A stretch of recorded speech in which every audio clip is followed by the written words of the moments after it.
Le chemin de Compostelle, de Léon à Saint-Jacques-de-Compostelle. 7 témoignages, par-delà les rêves.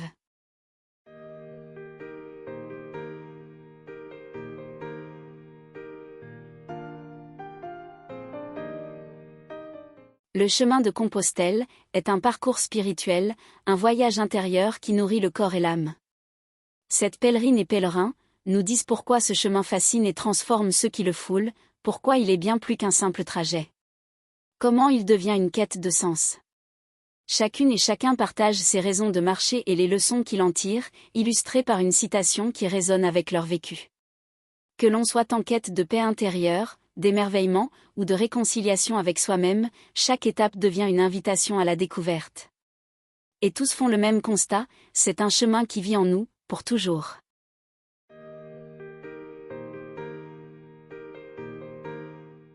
Pierre, un pèlerin âgé de 60 ans, originaire du sud-ouest de la France, est un fervent admirateur du chanteur Nadao. Il entonne régulièrement la chanson « Des Capta à l'Immortella » et a fait d'un couplet son leitmotiv. La libertad que lo camin. La liberté, c'est le chemin. Partir, marcher, est un acte de rébellion contre l'immobilité, une forme de liberté retrouvée. Partir, c'est s'éloigner des chaînes invisibles qui nous entravent chaque jour. Chaque pas, aussi léger soit-il, est une victoire sur les contraintes du quotidien. Partir, c'est s'évader vers l'inconnu, laisser derrière soi le poids des habitudes. Chaque pas est une libération, une rupture avec les contraintes qui nous retiennent. C'est dans ce mouvement que naît la liberté, loin des entraves du corps et de l'esprit. Partir, c'est s'offrir l'espace pour respirer, pour se réinventer. En marchant, on trouve l'ouverture, la possibilité d'être soi-même, sans limite. Pour Pierre, marcher, c'est se redéfinir à chaque pas, retrouver la fluidité de l'âme.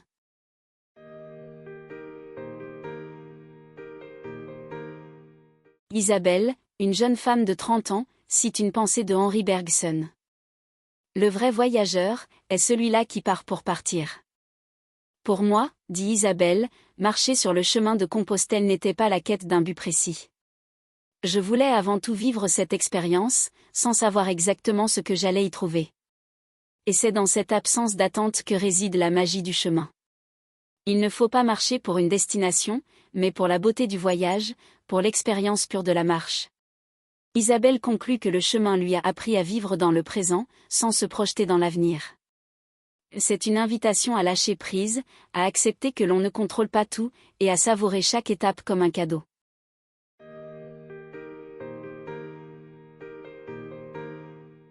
Marc, un homme de 35 ans, a commencé le chemin de Compostelle à la recherche de sens et de liberté. La chanson de Tal. Je prends le large, qui évoque le départ sans savoir où l'on va, mais en suivant une intuition intérieure, est pour lui un symbole fort de sa démarche. Pour moi, ce chemin est une métaphore parfaite de la vie. On prend le large sans toujours savoir jusqu'où l'on va, mais en suivant les étoiles, en se fiant à ce que l'on ressent au fond de soi. En partant, je n'avais pas une idée précise de ce que je cherchais, mais j'ai vite compris que le chemin, lui, savait exactement où il me menait. C'est un voyage vers la liberté intérieure, où chaque étape est une rencontre avec soi-même. Il m'a permis de lâcher prise et de comprendre que la liberté se trouve dans le fait d'aller vers l'inconnu, de se confier au rythme du chemin. Marc évoque aussi la beauté de l'incertitude qui accompagne la marche. Chaque jour, il y a quelque chose de nouveau à découvrir, et ce n'est pas tant la destination qui compte, mais l'expérience du voyage en soi. Je vis ma destinée. Mon chemin, c'est ma liberté.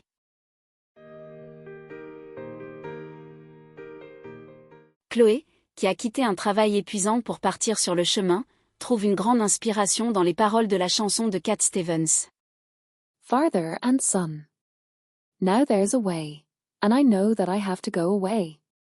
I know I have to go. Maintenant, il y a un chemin. Et je sais que je dois partir. Je sais que je dois partir. Ces mots résonnent en moi. Je savais qu'il me fallait partir, sans vraiment savoir pourquoi, ni ce que j'allais y trouver. Et en marchant, le chemin m'a appris à suivre cette voie, sans poser de questions. Le départ était difficile, je n'étais pas sûr de ma décision, mais le chemin a tout éclairci.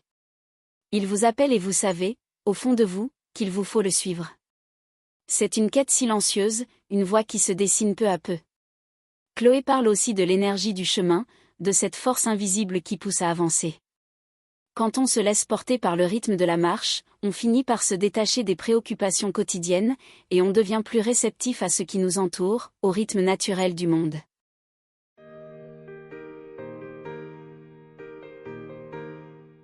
François, dans la cinquantaine, s'est lancé sur le chemin, pour se reconstruire après des épreuves personnelles. Tout au long de son périple, il fera siennes les paroles de Jacques Higelin. Pars, surtout ne te retourne pas. Au départ, c'était un acte de fuite, une volonté de me libérer de mon passé.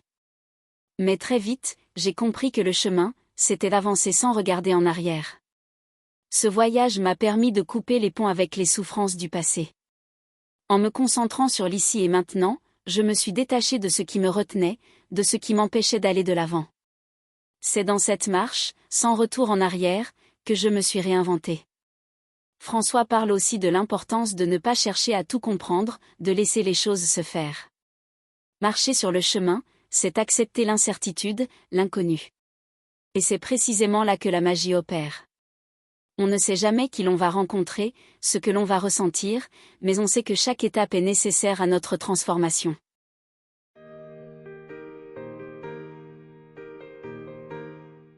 Claire, une jeune femme en quête de soi, a choisi de marcher sur le chemin de Compostelle, après une période de remise en question. Une citation d'Antonio Machado résume parfaitement son expérience.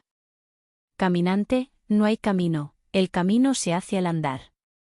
Voyageur, il n'y a pas de chemin, le chemin se fait en marchant.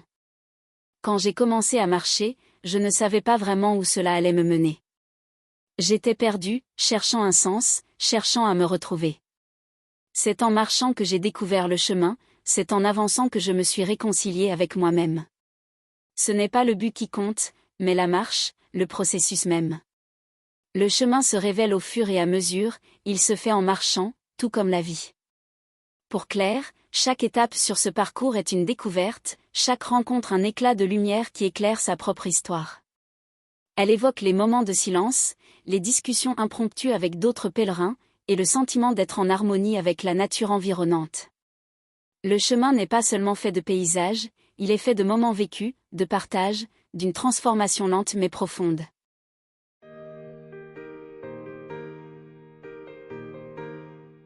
Jeanne, une pèlerine plus âgée, a toujours rêvé de faire le chemin de Compostelle. Elle évoque une citation de Lao Tse. Un voyage de 1000 lieues commence toujours par un premier pas. Je suis partie avec des doutes, des incertitudes. Mais j'ai compris que ce premier pas, tout simple, ouvre la voie à des découvertes inattendues. Ce voyage, ce chemin, ne se termine jamais vraiment. Chaque pas est une nouvelle étape, une nouvelle aventure. Et même si je ne sais pas ce qui m'attend, je sais que je suis prête à le vivre. Pour Jeanne, le chemin est aussi un moyen de trouver des réponses à ses propres questions existentielles. Marcher m'a permis de me libérer de mes angoisses, de mes attentes.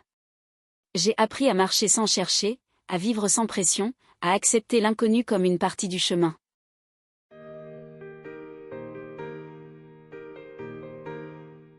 Tous ces témoignages nous disent une même chose. Le chemin de Compostelle est une expérience de vie unique, une quête de sens où le corps et l'esprit s'unissent. Il invite à la rencontre avec soi-même, avec les autres et avec le monde. Ce chemin offre la possibilité de grandir, d'évoluer, d'apprendre à vivre pleinement l'instant, tout en étant guidé par des valeurs universelles de fraternité, de sagesse et de transformation intérieure. C'est un chemin vers une plus grande liberté. Il faudrait toujours être en chemin vers Santiago.